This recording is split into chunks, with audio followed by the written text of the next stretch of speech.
Well, welcome everybody. It is the Create, Engage, and Succeed show with your host, Mary Nunley, Amadeus Dudley. and we are coming to you live this morning with my friend and fabulous coach, also a co-host of her own show here on the Diamond Factor Experience, Vicky Knee. So, hey, Vicky, let's say hello. Hello, everybody. All right. So, really brief, and then I'll let Vicky do her introduction. Vicky and I met online a couple of years ago. We were in a Facebook group hosted by Dave Delaney. And if you don't know Dave, check him out. He's an author. He has the Nice People newsletter and the Nice People Facebook group, just an all around good guy. And he's from Canada, and so is Vicky. And in Yay. Dave's group, he said, who would like an accountability partner? And Vicky and I were two of several people who raised our hand and said, I want an accountability partner. What I have found in my experience is that I get some really great accountability partners and we're really horrible at the accountability part, but we turn into wonderful, wonderful friends. So Vicky and I, Okay, you're not supposed to say that I'm horrible at the accountability part, seeing as how that's kind of a big part of my coaching. well, I'm putting the pressure on myself, not you. So yeah, we turned to come into friends. Now, with that being said, I also, when I first started the business, Lavender Dragon Team, I did do coaching with Vicky, and it was a great coaching experience. And Vicky is a coach, and I learned some things and I restructured some of the business. And one of the things that I have learned in almost 4 years now on this entrepreneurial journey, and I'm sure Amadeus could share his thoughts as well, is that pretty much every year we have to take a step back, look at the business, look at where we're at, look at our goals, and then shift. And oftentimes it also means working with a different coach. Mhm. And our coaching story comes from my daughter played softball and basketball. And I know this is supposed to be about Vicky, but it kind of ties into her intro and coaching. My That's daughter okay. played softball and basketball, and she was quite good at it. She played organized team sports. We paid our money. She was assigned a coach. When she made the All Stars, we knew who the All Star coaches are, but we paid our money. They assigned the coach. Amadeus played baseball for a year or two and decided he absolutely hated it. Somebody mentioned tennis to him, and he would just say, I'm not playing baseball. I'm not playing baseball. He started playing tennis. We learned that you need a coach. The hardest decision that I think I ever had to make as a tennis mom was having to tell his coach, who had taken him to a certain level, that we were leaving for another coach. That's right. Because in team sports, where the coaches are assigned, you never have to deal with that. And in individual sports, where you have to pick your coach, and a lot of the players have multiple coaches. They have a fitness coach, they have a serving coach, they have a backhand coach, they have a crazy Australian coach, they have a coach that travels with them. Um, and so I had to learn that you can also apply that to business. So it's not like, oh, I'm going to hurt Vicky's feelings if I say, Vicky, the coaching relationship is not going any further. It's more of a business decision. Did I frame that correctly? Yeah, you did, and the thing is that I mean that was a mutual decision. We knew that that was this leg of your journey was where I would step in. It was in the very beginning. I remember you. Can I tell a little bit of story about it? Yeah, you were sort of you had a very different idea in your mind about where your future would lie. Yes. And although I saw it very clearly that no, I don't think so. I really couldn't tell you where your future lied. You really had to come to that point yourself, and Right. you had to define what path you were going to take for your business. And so the work we did was mostly just clarification, like you having to justify your assumptions to why did I think that this particular business was going to do that well, where right. So there Exactly. was assumptions that you were making that once you had to think about them and like give me a reason why you were right in these assumptions, you went, maybe I'm not right. Right. Right. And coaching should never be a confrontational or negative experience. And also, I would tell people to beware of the coach that tells them that they can coach anybody for anything. Because can you really? I know that I can't coach people in high, the C-level, executive mindset, Right. because I've never had it. I don't relate to it. It's not part of the wheelhouse here, right?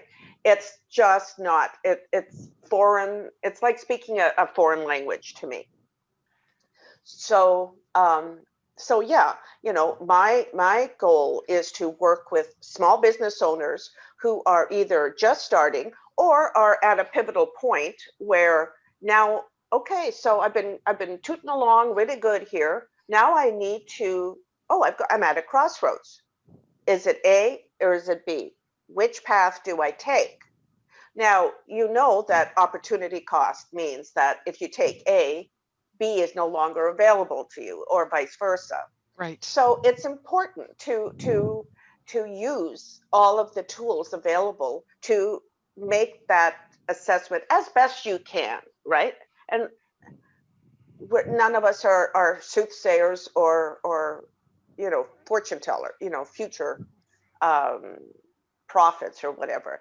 But when you know what you're looking for, when you know what questions to ask yourself, you can pretty much guarantee that you're going to get as close as possible, right?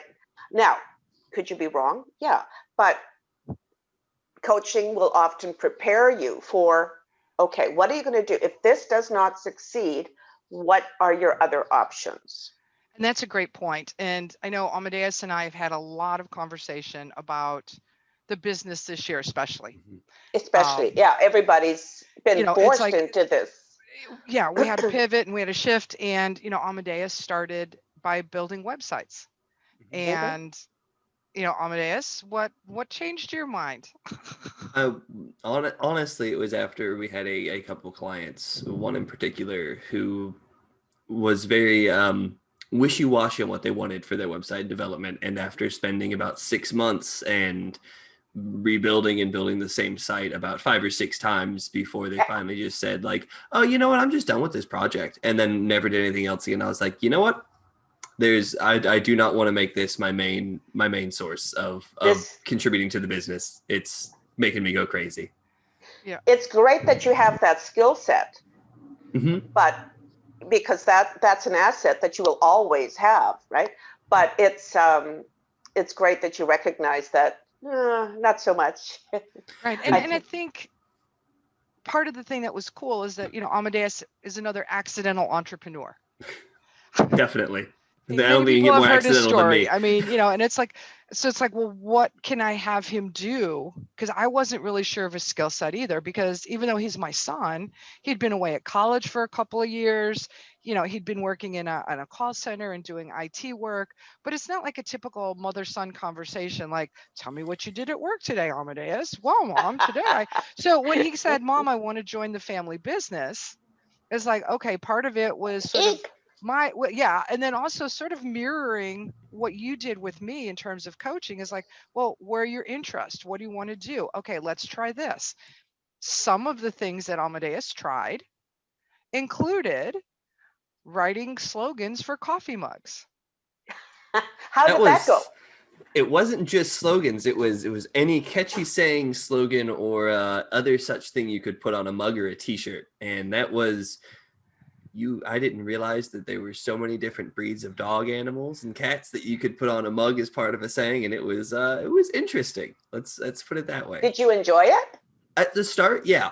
When there's a large well of inspiration to draw from, but I think it was the 7th or 800th saying that we had to switch up. It was kind of like, this is getting rough. Yeah, but it's again, it's like, okay, well, we tried it. He did a good job. He got compensated for it. But it's like, that's not really what I want to do. What about websites? We tried it. decided that the skill set is good, but it's not what he wanted to do. And it's the same thing with our business where it's evolved. And this is sort of my long runway to what I really wanted to talk to you about, which is goal setting. And Right. so many times people set a goal and they're told you have to, you can't stop until you reach that goal. Yeah. What happens though when you find out that you set the wrong goal? And then how do you set effective goals? And Amadeus, chime in at any point. But I think, that's like we had a goal for the business as you called out. And then we found that that's not really the goal. And then in 2019, we had a goal for a business and we reached it. And in 2020, we had a goal for a business. And then the world decided it wanted to do something else. So we went, ruh-roh, let's do a major shift, Yeah. And so our financial goals for the business in terms of revenue that I had plotted out so nicely in December of 2019, as so many business people did, we hit about the 50% mark. But I didn't say, oh my gosh, it's horrible. I said the whole world changed. And so I didn't have that information when we were doing our goal setting. I don't think anybody did. I mean, there might have been a few soothsayers or something that, read the crystal ball, but nobody I don't think knew so. that the world was going to change that much. And so all of the data that I was using to set my goals and to work with my team to set our goals was wrong. But is it wrong then that we changed our goal, changed our strategy? So if you could just share some of your thoughts about that, and then also like goal setting in general, I think that would be Okay. really helpful. Well, the first thing I can say about your situation is that I think that the people that appeared to be soothsayers of some type are not. They were simply the early adopters for transitioning their business to a virtual uh, playground, to transitioning their business to, let's go more into the online marketplace, and to find out what the needs are of other businesses and business owners to make that transition for themselves. So I've been talking to my clients for quite a while that they need to get their brick and mortar shops online, right? And the few of them that had already done so found themselves in a very fortunate position when this happened, because all of a sudden there was an asset that they had that they really hadn't explored or used fully, because it just wasn't in their auto messaging for their customers. All of a sudden it was like, oh yeah, right, I have this website that you can buy from, and I can prepare your order, and so it can be shipped, it can be delivered, you can pick it up curbside. All of a sudden I had one client who literally sold out of products. Wow. During the and he had like quadrupled and 6 times his order capacity for yeast was a big item. Yes. Yeah. Everybody is baking. So, but we saw that in the comments and the messages. So simply just put out a promo that you could order this stuff online, and it just went out the door. So is that fortune telling, or is it simply having constructed an alternate, adjacent path in his business that's a good point. Yes. that supported his regular business, right?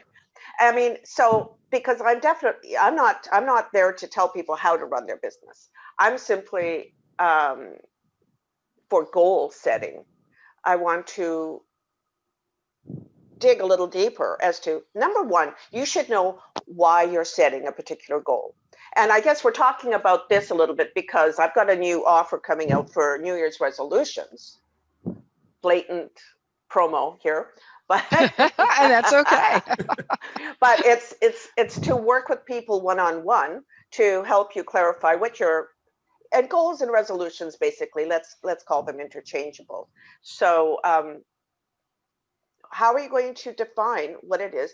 Are the same items on your resolve list every year, and you just never get them taken care of? You never get them off. Maybe it's time to take a look at either why is this thing showing up? Are you trying to make other people happy? That's a good point. Right? And a lot of times that's it. It's like, yeah, that I want to lose 15 pounds has been on my damn New Year's resolution list for like 18 years now. Well, it's because, I've got some friends and family that might be concerned about my health. And so they know that being a little bit lighter might be a benefit. So I just put it on there and I let everybody know, yeah, I'm on a diet, right? For New Year's, going to join the gym, going to quit smoking, right? All of these things that they're almost like automatic. These are the approved resolutions and goals for our personal development that don't necessarily ring true or motivate you to actually, because all of this stuff is hard. It's all hard. I don't care what you do. Changing a habit is hard. And if you don't know why you're changing that habit and what the outcome is going to deliver to you, like what is your life going to look like when you lose that 15 pounds? What kind of outfit are you going to fit into that, has been hanging in your closet that you've been looking at, try on every once in a while, right? So let me ask a quick follow-up. Yeah. Because you're talking about goals and resolutions and having a focus. Would you say that same thing applies to business? And Amadeus, I'm going to let you jump in on this one as well, because so yes. many folks I'm talking to are like, I'm so busy doing work for my clients, I don't have time to do the work for myself. That's right. As Amadeus will say, so that it's not just me talking all the time, we're finding the same thing, like when it comes to marketing and stuff. Yeah, we just, it's so hard to find the time to devote to getting like infrastructure up and to plan how we need to be, when it feels like all of our normal waking time needs to be spent doing client projects and working on income. So I would ask, what happens when you allow this situation to progress? What happens in your business? Do you end up with the kind of projects that you really enjoy doing and that are profitable to your business? I don't know. I mean, I'd say we kind of get a weird pile up of we get a few really good ones that we like in there, and then some that are, oh shoot, we shouldn't maybe have accepted these, but we did anyway because we didn't think about it. Because you were on a hamster wheel of, okay, yeah, next, right? We're gonna, and you're just saying yes to everything, right? So I advise people to never say yes to everything or no to everything, but to just stop and take a breath. And when people impose their urgency onto you, right? That opportunity is not going away, right? If you take a day to assess, how does this fit into my plan, my business plan? And of course, you need to have a business plan. And I'm not talking about, a 10,000 page, book of formal document that you take to the bank. Yeah, no, because nobody looks at those things anyway, except for the banks like to get them because, you just jump through another hoop. But I'm talking about, if you can't articulate your business vision and your purpose in one small page, you haven't thought it through deeply enough, right? So what you need to do is you need to condense those 10,000 pages, and you really need to kind of drill down and define what your purpose and who you serve. Why? What is your point? What is the point of you even having a business, Mary? Mm-hmm. Right? When you articulate that purpose in your elevator speech, in your pitch, right? Then you go, oh yeah, right. So you put that on the wall in front of you somewhere, in front of your phone, your computer, wherever it is that you're talking to clients, and you that is your litmus test, right? So that is going to decide what kind of future growth you're going to have, right? And it may mean that now you have to inject in the strategy, in your daily strategy. You might have to add a VA to take care of the really busy work that doesn't require your or Amadeus's, time, right? So if you can create a process for that busy work, right? And training, short training videos, and I don't know who you could get to do those, but but you know what I'm saying, so that you then have a nice library of, this is what I need you to do, and this is how I want you to do it. And then of course there would be like a reporting, kind of review type Right. process. Yeah, no, that's powerful. And we're starting to get a few comments on Facebook too. So I Oh, think are we? Oh, you're hitting a nerve with other folks too. No, in a good way. It's like, yes, I have this same challenge. So it's great that you're using our yeah, business because you know us, but I think a lot of business owners are having this same kind of thing. Who am I? What's my purpose? Who am I trying to serve? And how do I grow my own business when I'm busy taking care of clients? Because I think some of that scarcity mentality has come in because we're getting absolutely. bombarded by the news. There's People shortages. are afraid to say no. They're Well, afraid now, oh my God, I'm going to starve to death. I'll be kicked out of right. my home. I won't have any income. I'm going to lose my business. I'm going to. Now, I mean, if you say no to everything, yeah, you probably should just revise, what your purpose is, not just your business purpose, and create a new path. And there's nothing wrong with that either, right? So Right. the whole point of reflecting and visioning, right, around your future and your goals is to, does that picture still fit me? Do I still fit it? And it also freeing your mind a little bit to just rid yourself of the boundaries of reality can sometimes lead you to a very innovative solution. Oh, I like that. Right. So you can, because we're also, we when we brainstorm, even to ourselves, we're too often editing and critiquing as we're brainstorming, right? Mm-hmm. And the most effective brainstorming is always just a brain dump, as you know, right? Of like every idea that you can regurgitate around this thing. And then you go, oh, that sucks. What was I thinking? But, Yeah, no, right? and you're right. So many times we edit ourselves. So we've only got about six minutes left. So first of all, do you have any questions or comments? Yeah, so I would like to say then, if with how important it is to kind of grow that goal or your statement that you want to have, when you're going, would it be also true to say though that you never want to just make sure that that's limiting you in your growth or in ways that you could advance that goal? Well, I would say that you never want to paint yourself into a corner because you've made that goal. Yeah, and that's the better phrasing of you shouldn't limit yourself with just what you think the goal is for now. That's right. That's right. Like let yourself, and this is what part of the vision area of goal setting is that it gives you a chance to almost try it on for size before you do it. Right? No, that makes sense. I like that. Yeah, because then you can, when you're doing that, you can sort of go, okay, and then what? And what then? And then what? Right? And then you can sort of, free your mind to just let it unfold to you. And with the right probing questions, it goes, oh, what's the next step? And what would you do then? So then how does that impact what you've already done? Right? It just, and then you'll go, oh, wait a minute, if I do that, then it's just gonna, everything I've already done it's wasted, right? And so then you need to decide, is my past to this point relevant? Do I still want to keep it, or do I want to revise it?